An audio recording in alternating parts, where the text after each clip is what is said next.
How to delete Snapchat account permanently? You need to click on the top corner of right side on your picture. Okay. Now you need to click on the top corner of left side here. Okay. Now scroll down, click on this I need help. Okay, here. Now wait a little. Here you go. Scroll down, click on managing my accounts. Click on this deleting or reactivating my account. Click on this how do I delete my Snapchat account. Perfect. Now scroll down and click on this accounts portal. That's it.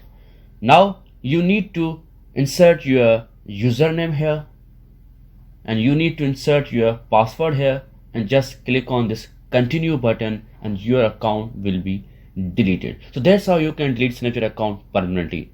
If this video was to the point, so please like and comment. So thank you, and yes, don't forget to subscribe.